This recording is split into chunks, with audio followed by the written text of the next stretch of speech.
बहुत खास मेहमान हमारे साथ है, पटना से भी हमारे साथ मेहमान है और रांची से भी हमारे साथ मेहमान है। हमारे साथ पहले तारुफ कराएंगे, उसके बाद आगे चर्चा को बढ़ाएंगे। शशि रंजन सिंह है, बीजेपी के नेता है, पटना से हमारे साथ जुड़ रहे हैं। शशि जी बहुत स्वागत है आपका। और कमल ठाकुर साहब हैं, कांग्रेस के नेता है। कमल साहब बहुत स्वागत है आपका। शशि साहब से शुरुआत करते हैं। शशि साहब, आज भी मजबूती के साथ नीतीश कुमार बने हुए हैं। नीतीश कुमार के केंद्र बिंदु में ही बिहार की सियासत है। नतीजे जिस ओर इशारा कर रहे हैं, प्रचंड बहुमत की तरफ एनडीए बढ़ती हुई।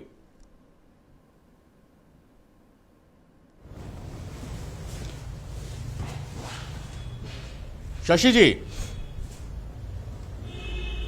मैंने कल ही कहा था आपके डिबेट पर शाम में कि अपार बहुमत से एनडीए चुनाव जीत रही है। चूंकि जनता में ये जो नीतीश कुमार जी का सुशासन रहा है, राष्ट्रीय जनतांत्रिक गठबंधन का सुशासन रहा है, इस सुशासन का जनता में क्रेज दिख रहा था।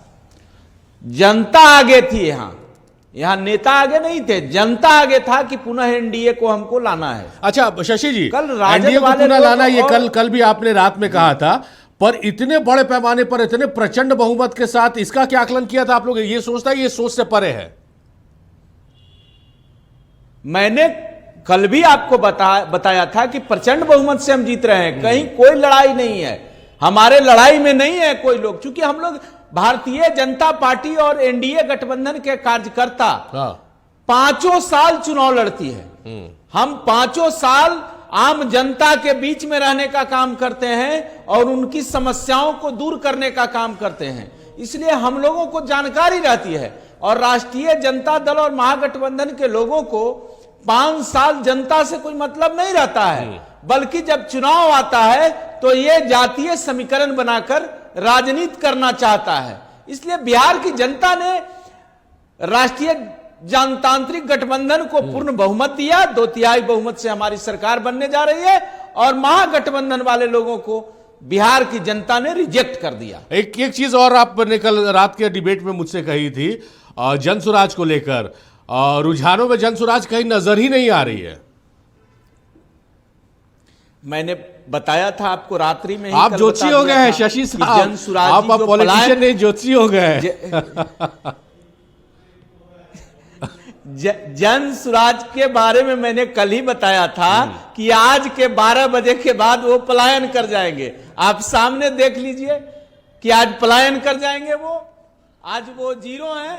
ये आरोप लगाना आसान होता है, साबित करना मुश्किल होता है। आरोप तो हम किसी नेता पर लगा देंगे, लेकिन जो मैंने कहा फिगर आपके सामने है। जाहिर तौर पर फिगर बता रहा है, तो अब ज्यादा इसमें बहस की कोई गुंजाइश ही नहीं है। कमल ठाकुर साहब का रुख करते हैं, रांची से हमारे साथ बने हुए स्टूडियो से। कमल ठाकुर साहब, आप लोग सरकार बना रहे थे, तेजस्वी यादव ने डेट मुकर्रर कर दी थी, लेकिन जो नतीजे जिस ओर इशारा कर रहे हैं वो तो लग रहा है कि 2020 से भी ज्यादा खराब स्थिति में आप लोग पहुंचने वाले हैं। देखिए, अभी तो गिनती जारी है, लेकिन फिर भी एक बात मैं जरूर बोलूँगा कि जो रुझान है उसमें निश्चित रूप से एनडीए को बहुत भारी बढ़त है। अगर जनता उन पर विश्वास करती है और सरकार बनते हैं तो मुझे तो स्वागत करना है, इसमें बहुत बात नहीं बोलनी है। लेकिन मैं एक बात जरूर आपके चैनल के माध्यम से जोड़ दूं कि दोनों दलों में एक अंतर जरूर है। हम लोग चुनाव लड़ने का प्लान करते हैं कि चुनाव लड़ना है, जनता के बीच जाना है, जनता को समझाना है और जनता फिर हमको मौका देगी। लेकिन जो एनडीए गठबंधन के लोग हैं, खास करके उसमें जो बीजेपी है, वो गेम प्लान करती है। तो हम वहाँ पर बहुत पिछड़ जा रहे हैं। हम गेम करना नहीं जानते हैं। वो चुनावी धांधली हो या धार्मिक ध्रुवीकरण हो, इस सब चीज़ से हम लोग हमेशा दूर रहे हैं। कारण उसका क्या है कि हम लोग को डायरेक्ट जनता पर विश्वास रहता है, क्या करना है, उन जनता के लिए खड़ा हैं। हार जीत चुनाव में होते रहती है। मैं तो हमेशा एक बात बोलता हूँ, ये लोग भी बोलते हैं कि राहुल गांधी 90 चुनाव हार चुके हैं। मैं ये मानता हूँ कि 90 चुनाव हारने के बाद भी अगर इनके कथनानुसार अगर सीना तान के राहुल गांधी इस देश की जनता के लिए खड़े हैं, गरीबों के लिए खड़े हैं। आप किसी से भी एक आदमी से पूछ लीजिए कि यहाँ दलित का सबसे बड़ा नेता कौन है, तो लोग बोलेंगे राहुल गांधी। लेकिन अगर इसी देश में गलती से मोदी जी 5 गो चुनाव हार जाएंगे ना तो उनको जानने वाला लोग नहीं मिलेगा। नहीं, ठीक है, सारी बात आपकी ठीक है, पर देखिए जनता राहुल गांधी के प्रयासों को नहीं सराह रही है, नहीं उसके साथ कनेक्ट कर पा रही है। ये तो आपको समझना होगा, आप मानना होगा कि बैक सही टू बैक बात, आप सारिक जी सही बोल रहे हैं, इब्राहिम जी एकदम सही बात बोल रहे हैं। लेकिन एक बात ये भी मान लीजिए कि इस देश को आज़ाद कराने में कांग्रेस पार्टी ने इतनी बड़ी संस्था से लड़ रहा था, east India company England London से, जिसका कहीं सूरज नहीं डूबता था, हम लोग उस लोग से लड़े हैं। तो ये नए जो अंग्रेज हैं, आज नहीं कल इनको भी हम लोग इस देश से हटाएंगे और फिर देश में एक अच्छी सरकार का उदय होगा जो जनता को ही, पूरी जनता को, ये केवल आप समझिए ये जो इनका बात आता है कि सबका साथ, सबका विश्वास, सबका विकास, ये सबका साथ सबका विकास वाला पार्टी नहीं है। ये कुछ लोगों के विकास के लिए पार्टी बनी है। तो ठीक है, हार जीत चुनाव में होते रहते हैं, कभी कोई आता है कभी कोई आता है। देख लीजिए झारखंड में एक ही सीट है और जनता किसको चुन रही है, वही बिहार है, हमको नहीं चुन पा रही है जनता। हो सकता है मुझ में कुछ कमी हो, लेकिन मैं एक बात जरूर जानता हूं कि हम लोग प्लान करते हैं, ये लोग गेम प्लान करते हैं। चलिए, एक चीज़ तो आप मान रहे हैं कि भाई कमी है, अब कुछ कमी है, उस पर मंथन करने की आप लोगों को ज़रूरत है और बड़े पैमाने पर। सुमित हमारे सहयोगी मुंगेर से हमारे साथ जुड़े रहे हैं। सुमित, अप्रत्याशित जीत की तरफ एनडीए बढ़ती हुई नजर आ रही है, मुंगेर का क्या कुछ हाल है, क्योंकि बहुत हॉट सीट है? जी, अभी तक के रुझानों में तीनों विधानसभा में मुंगेर में एनडीए को जीत बढ़त मिल रही है। जहां की देखा जाए, उप मुख्यमंत्री सम्राट चौधरी अभी 7वें राउंड में लगभग 4790 मतों से आगे चल रहे हैं। वहीं जमालपुर में नचिकेता मंडल जदयू प्रत्याशी जो हैं वो 6ठे राउंड में 8187 मत से आगे चल रहे हैं और बीजेपी के प्रत्याशी 97 से 94 मत से आगे चल रहे हैं। और लगातार शुरू से ही तीनों प्रत्याशी एनडीए के बढ़त बनाए हुए हैं मुंगेर, तीनों विधानसभा में मुंगेर जिले के, और तीनों प्रत्याशियों को बढ़त मिलती हुई दिख रही है लगातार। चलिए, बहुत शुक्रिया आपका सुमित, तमाम बातचीत, तमाम जानकारियों के लिए। वापस अपने मेहमानों के पास लौटते हैं। शशि साहब का रुख करते हैं। शशि साहब, जो बातें थी हम लगातार उठा रहे थे कि भाई नौकरी का मुद्दा है, पलायन का मुद्दा है, इसको लेकर आप लोगों ने भी वादे किए, महागठबंधन ने भी वादे किए, लेकिन महागठबंधन के वादों पर जनता ने विश्वास नहीं किया, और विश्वास ऐसा नहीं किया कि मतलब 2020 से भी पीछे ढकेल दिया इनको।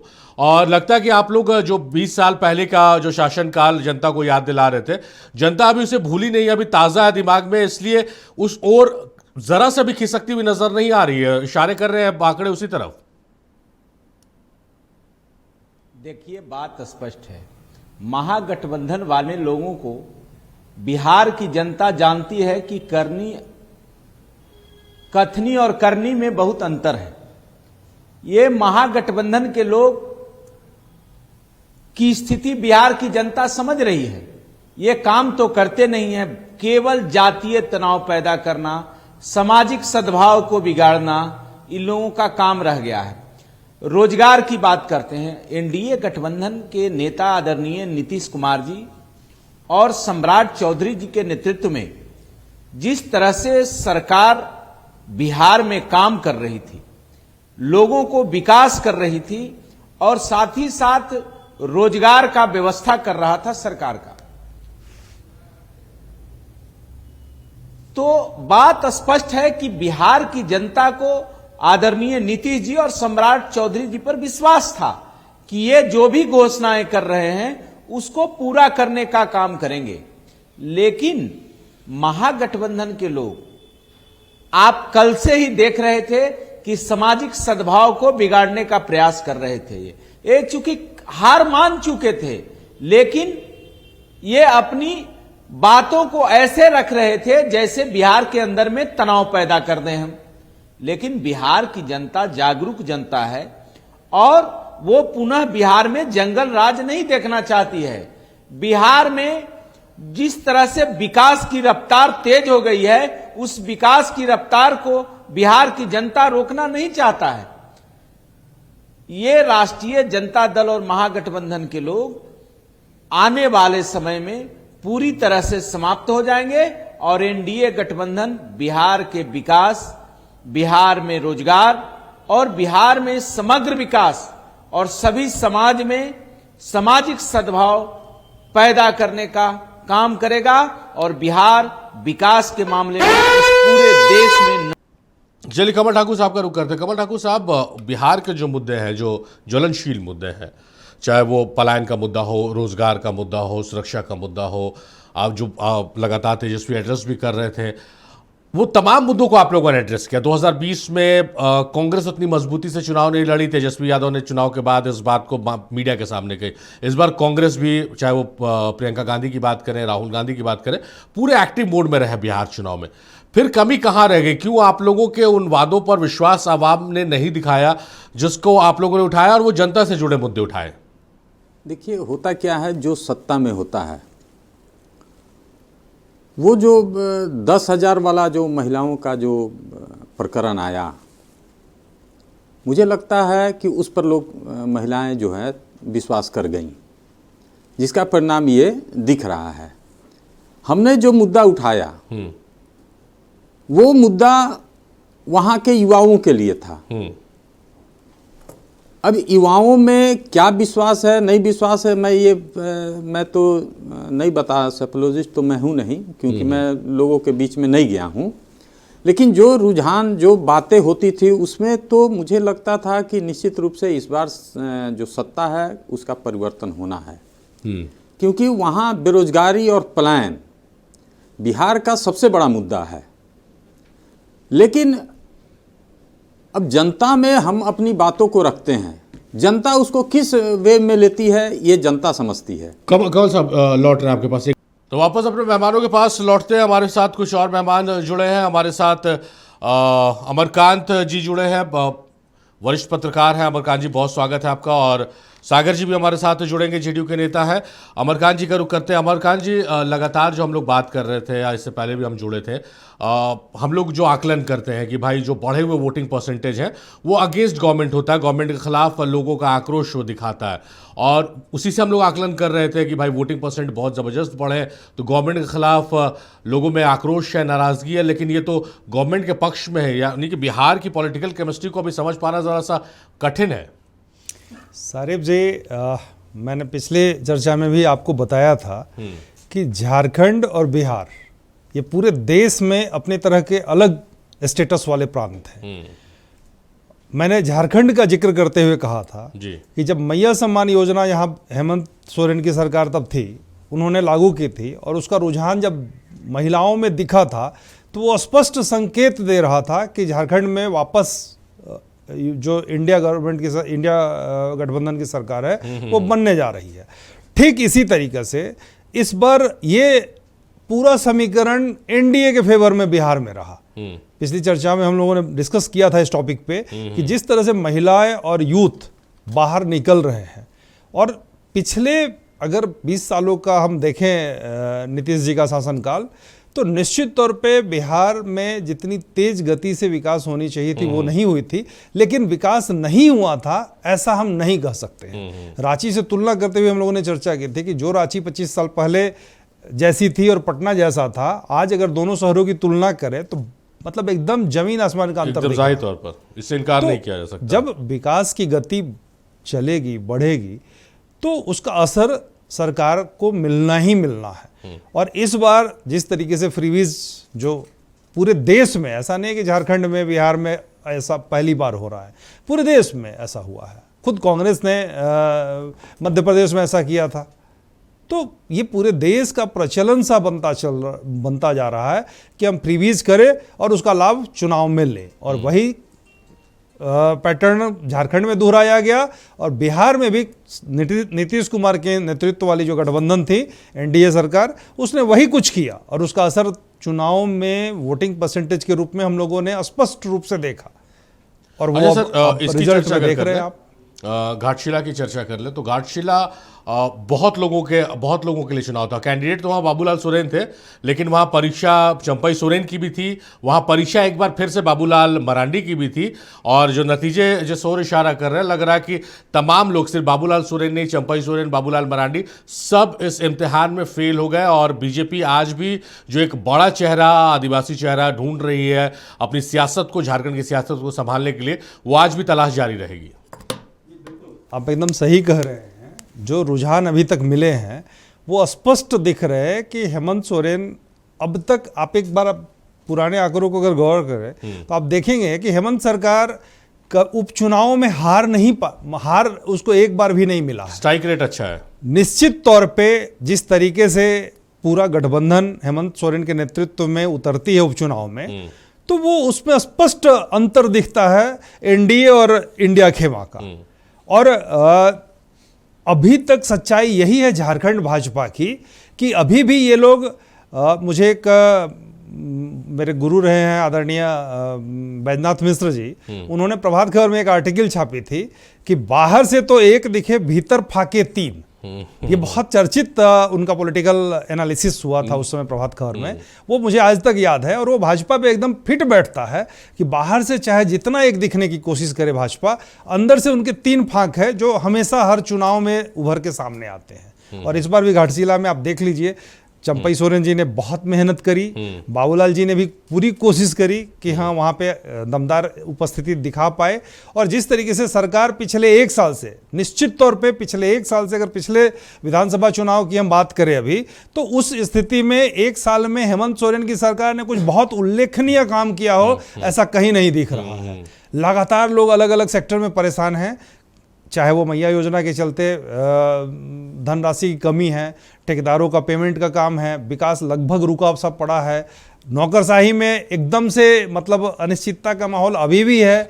कोई आदमी बढ़ करके सरकार के फेवर में कोई बहुत बड़ी बात बोलने कहने की स्थिति में नहीं है। लेकिन इन तमाम दुश्वारियों के बावजूद हेमंत सोरेन ने जिस तरीके से घाटशिला में बिसात बिछाई थी, उसका असर आपको दिख रहा है। यही होता है एक पत्रकार जब किसी चीज़ों को समझाने की कोशिश करता है।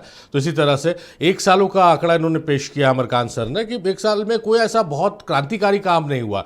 बावजूद इसके हेमंत सोरेन ने वहाँ पर जो रणनीति अपनाई और जिस तरह से वहाँ पर तमाम लोगों की ड्यूटी लगाई गई और लगातार प्रचार का दौर चलता रहा, उसका फायदा देखने को मिला है। और बीजेपी के लिए अब सोचने की बहुत ज़रूरत है, झारखंड बीजेपी को, कि कौन वो आदिवासी चेहरा होगा जो इनकी नैया को पार लगाएगा। हम स्टूडियो लौटते हैं, हमारे मेहमान हमारे साथ बने हुए हैं और सागर भी हमारे साथ जुड़ेंगे, जेडीयू के नेता है, और उनसे भी बातचीत हम करेंगे और जानने समझने की कोशिश करेंगे।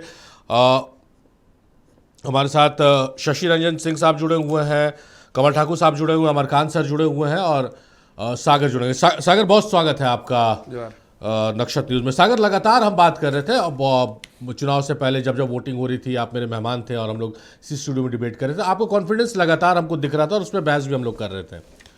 लेकिन क्या ये उम्मीद थी सागर की इतने बड़े पैमाने पर, इतने प्रचंड जीत की तरफ आप लोग अग्रसर हो जाइएगा, बढ़ जाइएगा?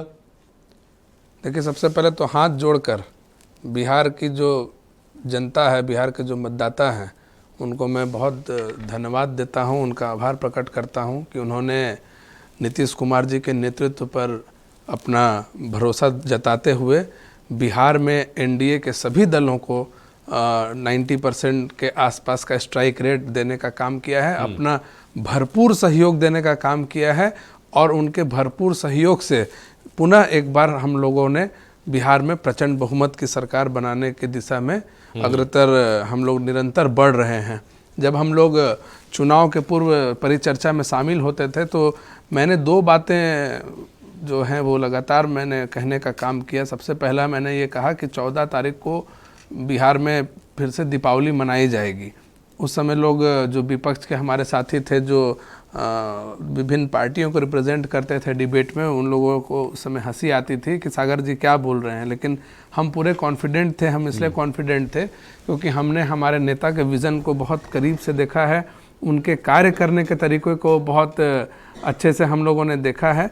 और बिहार की जो 13 करोड़ से अधिक जनमानस है, उनका जो विश्वास, अटूट विश्वास नीतीश कुमार जी पर था, वो हम लोगों ने देखा। और एक बात, दूसरी बात जो मैं लगातार ये कहता आ रहा था कि 25 से 30 फिर से नीतीश, ये नारा जो आया ये कोई जेडीयू का नारा नहीं था, ये नारा बिहार वासियों का नारा था। ये बात हम लगातार इस पर बहुत प्रेशर देके ये वाक्य को, इस सेंटेंस को हम बोलते रहे कि ये नारा 25 से 30 फिर से नीतीश का नारा बिहार की जनता का नारा, ये कोई जेडीयू का नहीं था, एनडीए का नहीं था। उस समय लोग इत्तेफाक नहीं रख रहे थे, मीडिया के लोग भी और हमारे जो अदर पार्टीज़ हैं।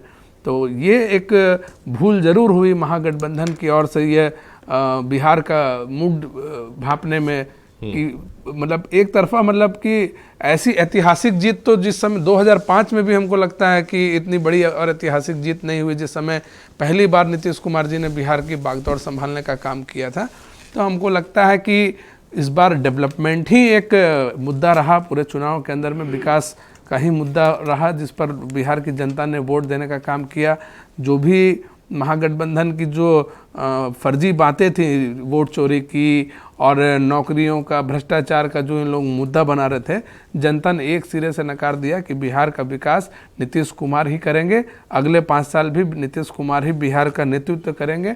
और जो एक सबसे खुशी की बात हम लोगों को ये इस बार देखने को मिल रही है कि 20 साल लगातार नीतीश कुमार जी ने वहाँ सरकार चलाने का काम किया, लेकिन 20 वर्षों के बाद जो आज 25वें साल के लिए जो मैंडेट आया है, 2025 से 30 के लिए जो मैंडेट आया है, ये पिछले 20 वर्षों के भी रिकॉर्ड को पार करता हुआ नज़र आ रहा है, तोड़ता हुआ नज़र आ रहा है।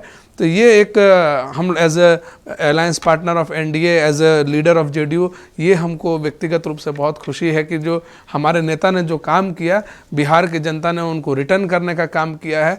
और आप लगातार देखेंगे, आज इस बात को हमको बोलने में कोई गुरेज नहीं है, आज नीतीश कुमार जी को बिहार के चुनाव के पहले हर व्यक्ति ने टारगेट करने का काम किया, चाहे वो हमारे सहयोगी हो, चाहे वो हमारे विरोधी हो। हम ये बात एकदम खुलकर आज बोल रहे हैं, चाहे हमारे सहयोगी हो जो हमारे साथ चुनाव लड़ रहे थे, उनका भी एक सूत्री यही कार्यक्रम था कि नीतीश कुमार को कैसे भी इस चुनाव में ख़त्म करना है। जो हमारे विपक्ष में चुनाव लड़ रहे थे, उनका भी एक सूत्री यही कार्यक्रम था कि किसी प्रकार नीतीश कुमार को ख़त्म कर देना है।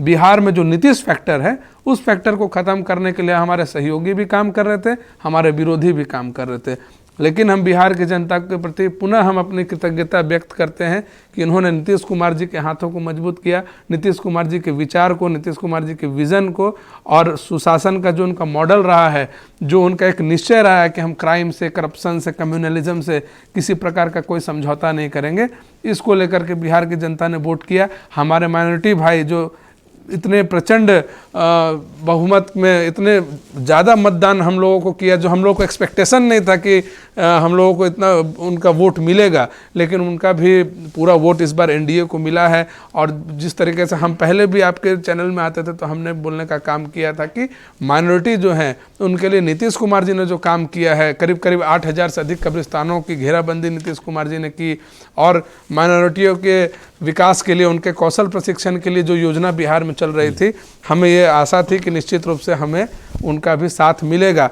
और आप देखेंगे कि कुछ लोग जो चुनाव के परिणाम आए नहीं उसके पहले कुछ लोगों ने डेट भी तय कर दिया कि हम किस दिन शपथ ले रहे हैं, और नेता विरोधी दल का बोर्ड हटा करके शायद हो सकता है कि नए कोई पदनाम का बोर्ड बनाने के लिए भी ऑर्डर दे दिया गया था।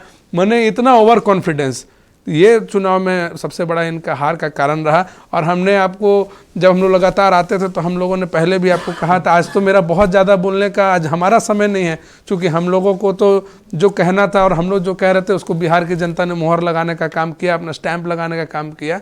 आज तो विरोधियों से पूछने का समय है कि ये जो इतने बड़े बड़े दावे कर रहे थे, हम लोगों से पहले इन लोगों ने मैनिफेस्टो जारी कर दिया, और हम लोगों से अधिक पार्टियों के गठबंधन के साथ इन लोग चुनाव में उतरे थे, और न जाने तरह तरह के इन लोगों का जो बातें थी कि बिहार में वोट चोरी हो रहा है। कहाँ वोट चोरी हो रहा है? कोई वोट चोरी नहीं हुआ बिहार में। अगर वोट चोरी होता तो आज ये बहुमत की सरकार हमारी नहीं बन रही होती। आप लोग तो मैंने एक होता कि एक फाइट भी महागठबंधन फाइट भी देखने को मिली है, मतलब फाइट भी देखिए शारिक भाई, एक बार हम लौटेंगे सागर जी, जब आप एक सेकंड में खत्म कर देंगे। जब आप किसी से झगड़ा करते हैं, आप किसी को अगर 2 फैट आप मारते हैं तो वो भी आपको 2 पंच, अगर 1 पंच भी मारे तो इसको कहा जाता है फाइट। ये तो 100-125 सीट से आप फेंका गए। कोई मैंने पूरी तरह से अप्रासंगिक हो गई। पहले इस देश में कांग्रेस अप्रासंगिक हो गई भारत की राजनीति में, और अब बिहार की राजनीति से आरजेडी अप्रासंगिक हो गई, और उसने पूरे महागठबंधन को अप्रासंगिक कर दिया, इरेलीवेंट कर दिया। और आज हेमंत सोरेन जी बहुत खुश होंगे कि आज जो बिहार का परिणाम आया है, हमको यह विश्वास है कि हेमंत सोरेन जी इस परिणाम से बहुत खुश होंगे, और आगे झारखंड में भी इस परिणाम का नतीजा आपको देखने को मिलेगा। बिहार का रुख करते हैं, शशि रंजन सिंह हमारे साथ जुड़े हुए हैं। शशि रंजन जी, बहुत महत्वपूर्ण सवाल है, बहुत ही महत्वपूर्ण सवाल है। सागर कुमार हमारे साथ बैठे हुए हैं यहाँ पर और लगातार वो यहाँ डिबेट में आते रहे हैं। उन्होंने कहा कि इस पर्टिकुलर चुनाव में विरोधियों ने और सहयोगियों ने दोनों ही ने नीतीश कुमार को डैमेज करने की कोशिश की। विरोधियों ने डैमेज करने की कोशिश की, बात समझ में आती है। सहयोगियों ने डैमेज करने की कोशिश की, बात समझ से परे है। जरा समझाने की कोशिश कीजिए आप।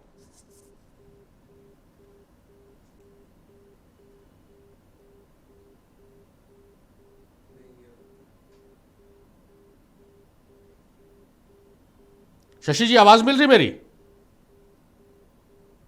हाँ, अब आवाज मिल रही है। शशि जी, सीधा सवाल है। बात में कोई जी, ये जो ऐसी बातें कर रहे हैं ये उचित नहीं है।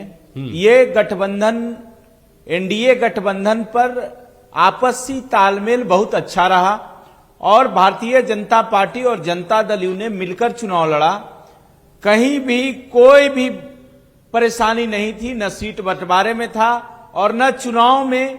भारतीय जनता पार्टी और एनडीए के कार्यकर्ता एकजुट होकर चुनाव लड़े हैं। अब इनका क्या विचार है, अब ये जानते हैं इनका क्या स्टैंड है। नहीं, ये आरोप, ये आरोप महागठबंधन के नेता का नहीं है, ये जेडीयू के प्रवक्ता का है, जो 2 दशक से जेडीयू में है, 2 दशकों से जेडीयू में वो सदस्य है और अलग अलग पदों पर वो रहे हैं। ऐसी कोई बात नहीं है। अब ये कहां से बयान दे रहे हैं, कहां से इनको खबर लग गई, ये बेतुका बातें बोल रहे हैं। ये ऐसी कोई बात नहीं है। एनडीए गठबंधन एकजुट होकर चुनाव लड़ने का काम किया है बिहार में।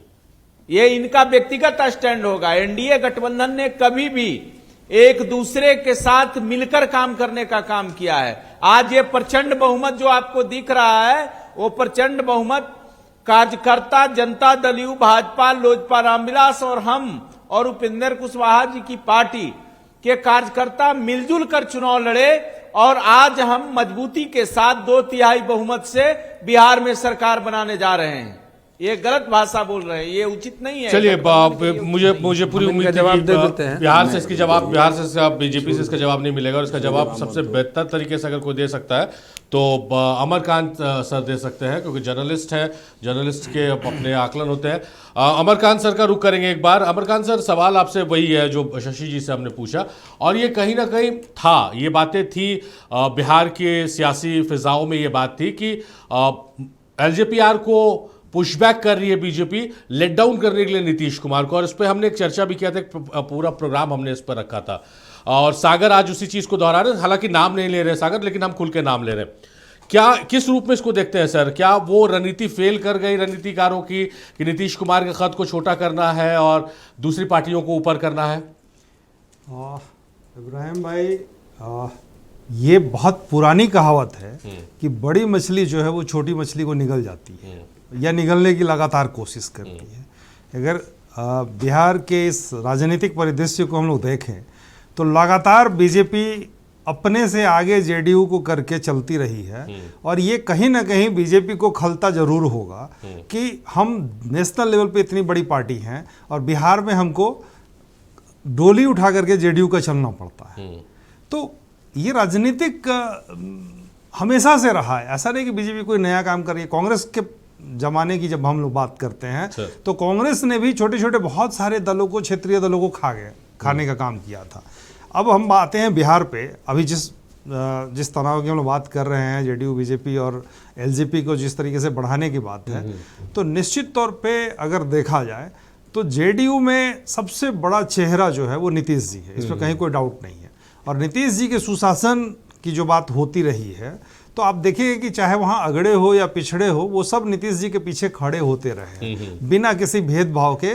जिस तरीके से लालू जी पे लगातार आरोप लगता रहा था कि वो केवल बैकवर्ड की राजनीति करते हैं, तो नीतीश जी खुद कुर्मी समुदाय से आते हैं, लेकिन उसके बावजूद उनके पीछे राजपूत, भूमिहार, ब्राह्मण लोग दिखते रहे हैं और वो बराबर उनको तरजीह भी देते आए हैं। लेकिन अभी परिस्थितियां वहां बदल रही है। ठीक है, ये परिणाम रिजल्ट जो आया है वो निश्चित तौर पे एनडीए और जेडीयू के लिए बहुत उत्साहवर्धक है, लेकिन हम इससे भी इनकार नहीं कर सकते हैं कि नीतीश कुमार जी अब जिस उम्र के पड़ाव पे पहुंचते जा रहे हैं, और लगातार अगर चुनाव में आप देखेंगे कई वीडियो ऐसे वायरल हुए थे जिसमें कभी सम्राट चौधरी तो कभी कोई और उनको गाइड कर रहा है या उनको रोक रहा है, उनका हाथ तक पकड़ा गया था। तो ये सारे जो इंडिकेशंस है, ये कहीं ना कहीं ये बताने के लिए एक तरह से ये माहौल बनाया जा रहा है कि नीतीश कुमार जी उम्र के जिस पड़ाव पे है वो अक्षम हो रहे हैं कि वो नेतृत्व कर सके। तो फिर नेतृत्व करेगा कौन?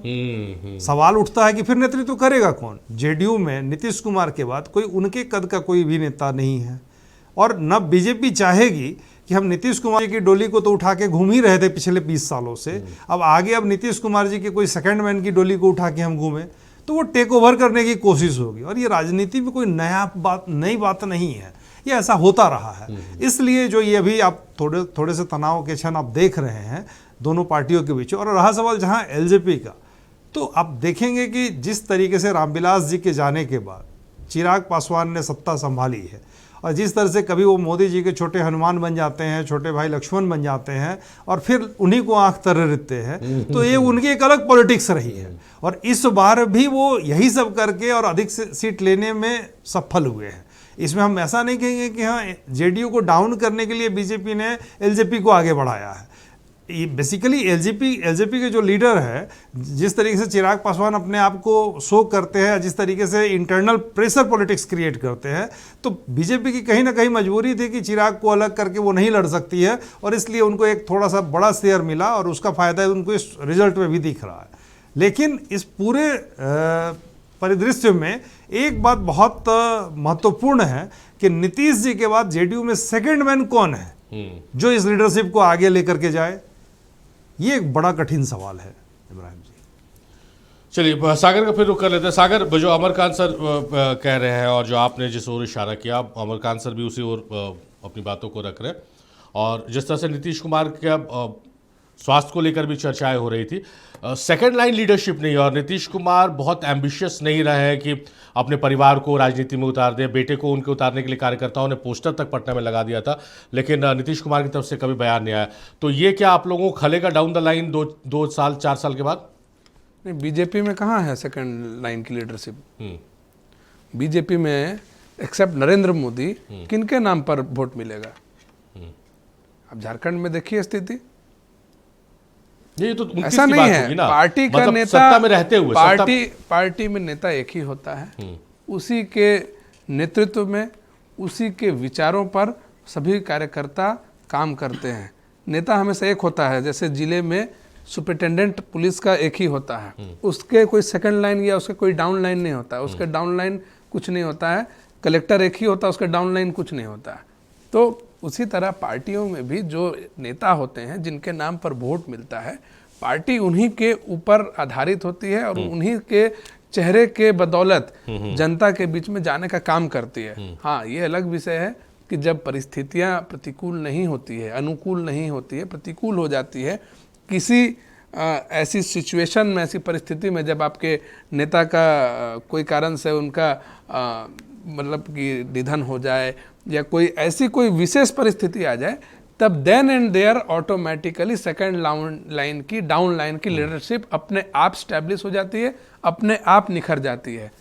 पहली बात। दूसरी बात कि जो हमारे भारतीय जनता पार्टी के बिहार से जो जुड़े हुए उन्होंने जो बातें कही, हम उनकी बातों से कहीं ऐसा हमको कोई दो मत नहीं है। हमने कहा कि कुछ लोग जो हमारे साथ थे वो भी यही चाहते थे कि नीतीश कुमार जी इस चुनाव में खत्म हो जाए। हमने ना भारतीय जनता पार्टी का नाम लिया, ना हमने चिराग पासवान जी का नाम लिया, ना हमने उपेंद्र कुशवाहा जी का नाम लिया, और ना जीतन राम मांझी जी का नाम लिया। ये सभी हमारे अलायंस पार्टनर हैं, पहले भी रहे हैं, आगे भी रहेंगे, और हम सभी एक दूसरे का सम्मान करते हैं।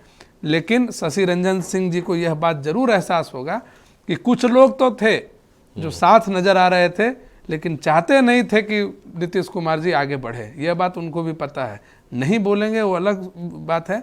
हमने कोई पार्टी पर आरोप नहीं लगाया है, हमने न कोई अपने अलायंस पार्टनर पर किसी तरह का आरोप लगाया है, लेकिन फिर से हम तीसरी बार चौथी बार इस बात को दोहरा रहे हैं कि कुछ लोग थे जो यह चाहते थे कि अब नीतीश फैक्टर बिहार से खत्म हो जाए। अब वो कौन लोग थे, ये बिहार भाजपा भी अच्छी तरीके से जानती है, बिहार जेडीयू भी अच्छे तरीके से जानती है, और बिहार की जनता भी बहुत बहुत अच्छे तरीके से जानती है।